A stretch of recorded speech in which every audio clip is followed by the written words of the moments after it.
स्वागत है बेटा एनपी क्लासेस में। आज हम पढ़ने वाले हैं कक्षा 9 की गणित एनसीईआरटी, जिसमें प्रथम चैप्टर आपका है संख्या पद्धति। संख्या पद्धति में हम लोग चर्चा करने वाले हैं। सबसे पहले हम इसमें परिमेय संख्या, अपरिमेय संख्या, तुल्य परिमेय संख्या के बारे में पढ़ेंगे।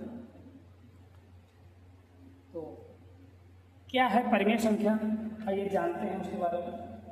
परिमेय संख्याओं की परिभाषा। परिमेय संख्या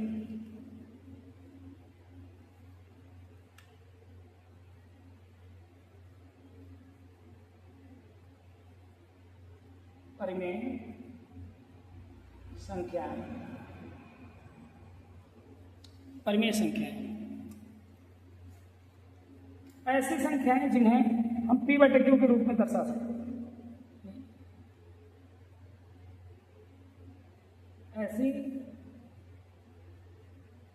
संख्याएं जिन्हें हम p/q के रूप में लिख सकते हैं, परिमेय संख्याएं कहलाती हैं।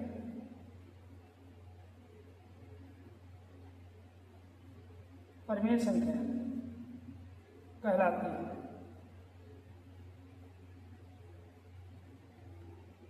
इसमें q जो होता है हर का मान इसमें शून्य नहीं बचेगा। p/q जो होता है, p/q मतलब अंश बटा हर में, अंश बटा हर। तो यहाँ पे हर जो संख्या होती है, हर का मान शून्य नहीं होना चाहिए। ये बहुत महत्वपूर्ण है। जैसे एग्जाम्पल में आप लोग ले सकते हैं 1, 2, 3, 5/7, 9/11 आदि बहुत सारी संख्याएं जिन्हें आप p/q के रूप में लिख सकते हैं।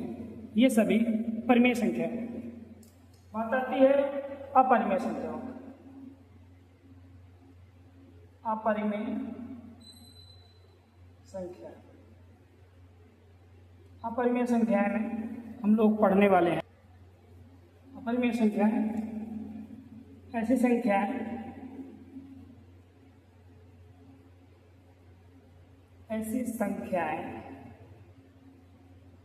जिन्हें p/q के रूप में नहीं लिखा जा सकता, नहीं लिखा जा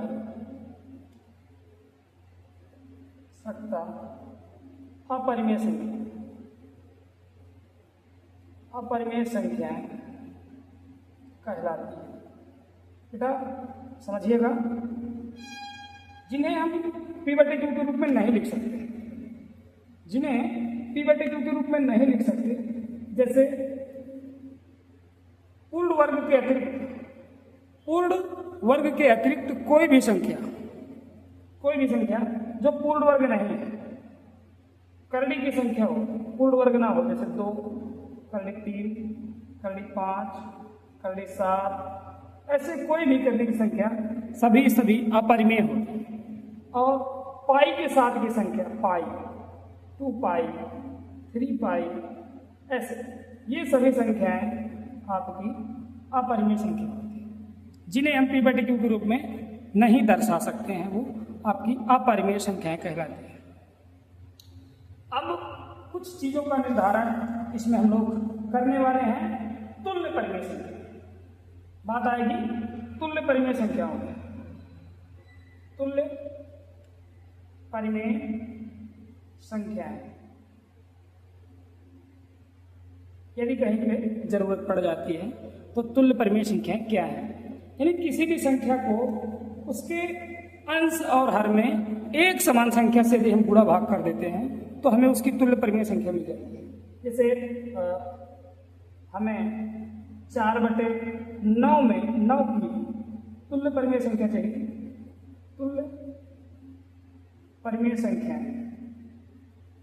परिमेय संख्याएं चाहिए। क्या तो चाहिए? मान लीजिए 3 तो चाहिए, 3 तो परिमेय संख्याएं हमें चाहिए।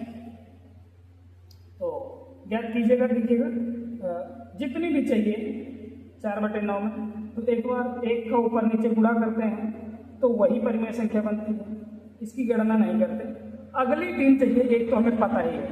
4/9 में हम 2 का ऊपर नीचे गुणा करेंगे तो 4 दूनी 8 बटे 9 दूनी 18, ये बन जाएगा।